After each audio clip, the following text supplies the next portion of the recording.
Bicara tentang keluarga, Baim Wong dan sang istri Paula Verhoeven dikenal sebagai pasangan yang adem ayem dan jauh dari isu-isu miring. Perbedaan usia yang terpaut 7 tahun di antara keduanya tidak menyurutkan kemesraan yang kerap kali ditunjukkan mereka di sosial media. Namun seiring berjalannya waktu, belakangan semua kemesraan itu seolah sirna. Hal inilah yang pada akhirnya menjadi kecurigaan netizen. Ketidakhadiran sosok Paula di beberapa momen bahagia Baim Wong mau tak mau menimbulkan banyak tanya. Ada apa dengan rumah tangga yang sudah dijalaninya selama 5 tahun ini? Secara eksklusif Baim Wong pun mengutarakan isi hatinya kepada Suara Hati. Udah tahu sih pasti akan tanya seperti ini juga ya. Sebenarnya saya juga nggak bisa bilang karena kan ada masa intern juga ya. Nggak bisa bilang semuanya, balik lagi yang apa kita rasain yang mudah-mudahan bisa diselesaikan. Kalaupun ada masalah atau tidak, doain yang terbaik aja. Kalau saya itu aja sih.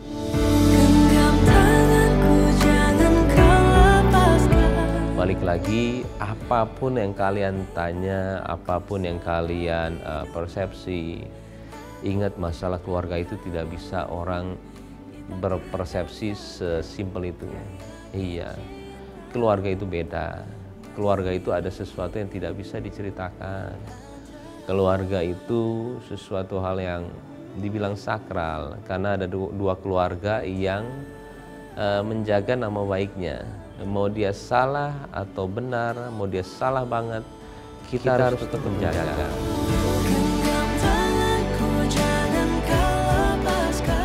Saya tidak pernah munafik dengan apa yang terjadi sama saya, apa adanya.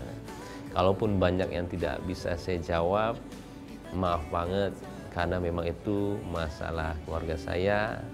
Tapi balik lagi, insya Allah doain aja yang terbaik. Kalau saya, kalian pasti tahulah bagaimana rasanya berkeluarga, 5 tahun itu seperti apa. Insya Allah, tapi kalau saya menikmati prosesnya semuanya. Sayangku, cintaku. Banyak perubahan yang terjadi usai menikah dan memiliki anak.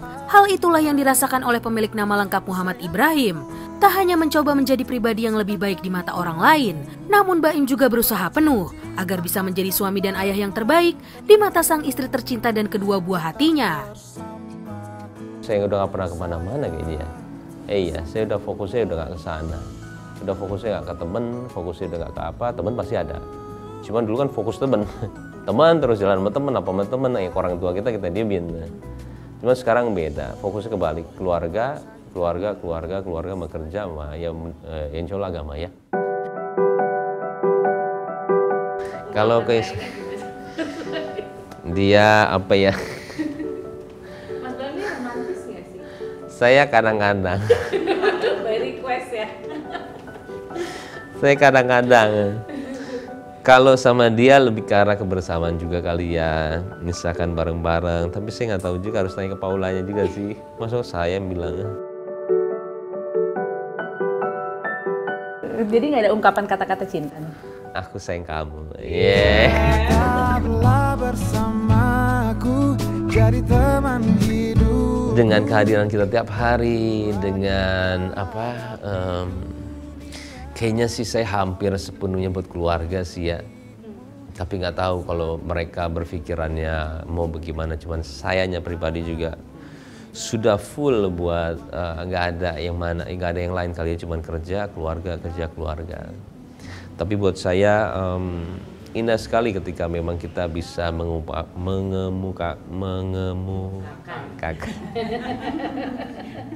perasaan kita sama istri, sama anak dengan cara apapun, mau itu lewat apa ya, jalan-jalan. Dia udah seneng kok adanya kita kok, apalagi anak-anak ya. Adanya saya pulang aja sebelum dia tidur aja. Udah seneng karena waktu dulu kan saya pulangnya agak pagi, jam 12 jam ini.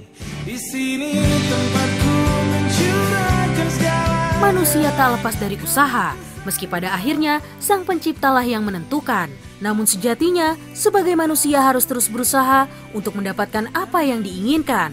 Hal inilah yang dilakukan Baim Wong untuk bisa menjaga keutuhan rumah tangganya bersama istri tercinta Paula Verhoeven. Tapi kalau pasangan, ya kita mengajarkannya dengan cara yang seperti saya bilang tadi. Susah, ya pasti susah. Tapi balik lagi kalau dia ingin saya juga susah atau enggak, pasti susah juga. Nggak ada yang sempurna, tapi buat saya ya semuanya itu menyenangkan, kayak puzzling lah. Yang paling susah kan dari wanita adalah dia itu harus sangat mempercayai suaminya, mempercayai suaminya. Dalam segi apapun itu paling sulit sih. Saya selalu bilang sama dia, selalu bilang sama dia, laki-laki itu susah banget beneran. Kewajibannya mau cari duit, habis itu kita juga nggak pulang-pulang, kita ini banyak banget yang kita harus urus. Kamu misalkan dosanya ke kita. Kita yang berat banget. Kamu cuma nurutin suami.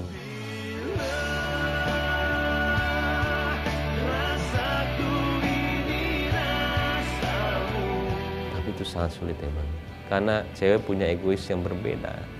Dia bilang diri dia tuh bener terus. Mau seperti apapun kalian selalu para wanita bilang lebih benar dengan apapun itu. Tapi kan kita laki-laki punya egois juga. Juga nih kita yang benar antara kita mengerti atau enggak, tapi balik lagi ya memang itu yang sebenarnya kalau tinggal iniin ke apa yang wajib dan tidak itu sangat mudah, tapi kalau enggak ya susah banget pasti, sesulit itu. Kalau laki-laki pasti sulit lah, sulit, kasihan lah, maksudnya dia nggak dapat penghasilan bagaimana, dapat penghasilan jarang di rumah, sulit, semuanya sulit. Tapi ya itu resiko laki-laki. Bila Baim berusaha menjadi suami dan ayah yang terbaik untuk keluarga tercinta, sekaligus menjaga keutuhan rumah tangganya, hal serupa juga tengah dilakukan oleh sang istri, Paula Verhoeven, yang kini tengah merubah penampilannya dengan berhijab usai kembali dari umroh pada Lebaran tahun ini. Lantas apa komentar Baim perihal perubahan sang istri?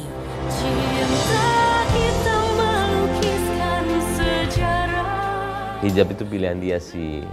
Jadi kalau hijab itu pilihan dia ya. Kalau saya nggak pernah ngajarin dia soal sholat segala semuanya. Jadi yang paling benar Islam itu adalah kita mencontohkan. Jangan pernah, ya mengajarkan pasti boleh. Cuma kalau saya treatmentnya beda-beda ya orang-orang ya. Karena saya ngelihat seperti itu, balik lagi apa yang kita rasain, apa yang kita otodidak, apa yang kita rasain itu yang harus kita kembangin. Kalau saya awalnya dia bilang ya pasti saya senang. Dukung ya? Pastilah, itu kan dari awal. Semua orang juga pasti begitu ya, semua laki-laki. Tapi nggak mau dari kita ngomongnya. Kenapa? Padahal wajibnya dari kita juga, kata Ustadz. Kamu lah yang ngomong. Ya namanya prinsip orang beda-beda. Tujuan orang beda-beda. Nggak mau dia pakai gara-gara terpaksa. Tapi sebenarnya wajib katanya. Ya nggak apa-apa salahin saya, tapi itu persepsi saya. Tapi pas dia pakai, pasti senang. Mudah-mudahan. Nah, itu kan sebenarnya lebih ke, saya nggak tahu ya. Gini loh, banyak banget orang yang pakai hijab sekarang juga sama aja kok. Nggak sholat juga, sama aja. Jadi buat saya mudah-mudahan dengan adanya pakai itu memang membersihkan semuanya. Jadi gini, saya belajarnya jangan terlalu cepat puji orang. Lewatin dulu aja. Banyak yang saya puji-puji orang, baik banget nih orang, gila, ampun deh. Endingnya nggak enak. Anggap aja ini suatu hal yang biasa. Kita lihat aja, jangan terlalu banyak dipuji, jangan terlalu banyak senengnya juga. Anggap ini emang udah kewajiban. Ya sudah. Yuk. Tapi walaupun harus appreciate kalau saya seperlunya. Jadi buat saya mungkin agak aneh melihat saya, wah dong, kan itu istri sendiri ini. Kita balik lagi, semua orang punya cara beda-beda untuk bisa menyikapi hidup ya. Tergantung dari karakter siapa orang yang kita mau tuju. Sama dengan kayak ke istri, ke anak nanti ke keluarga juga, beda-beda semuanya. Dan persepsi saya mengenai kalau saya mendidik di keluarga saya seperti ini. Saya tidak mau berlebihan dalam semuanya, di porosnya. Ya insya Allah dia mengerti.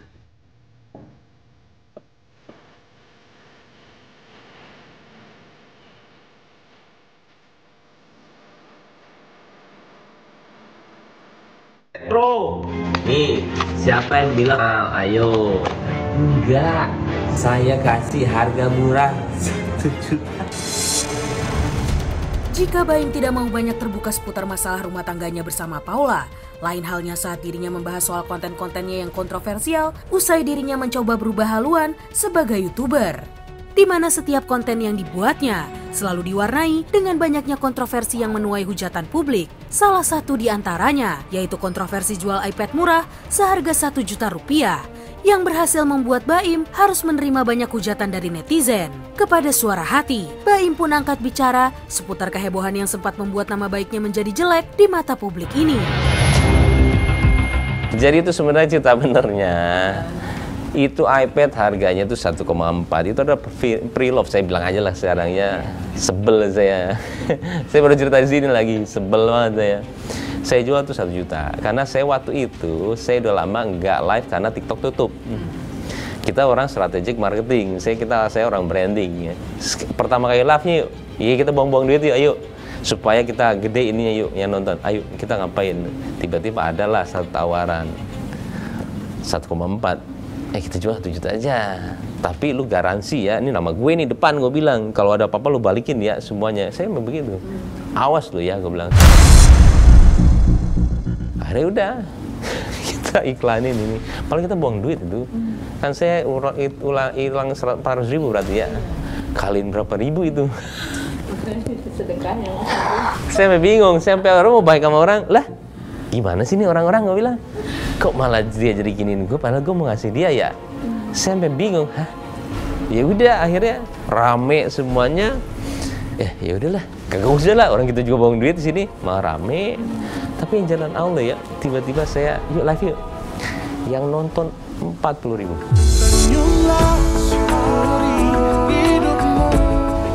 Saya nggak keluar uang. Yang nonton 40 ribu, waktu itu saya dapat 3 miliar.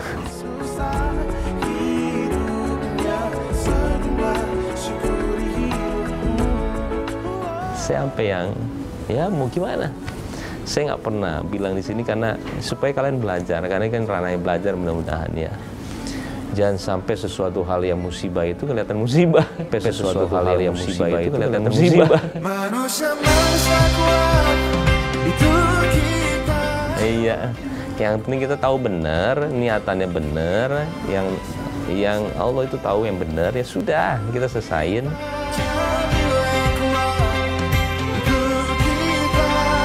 Kau bisa hitamkan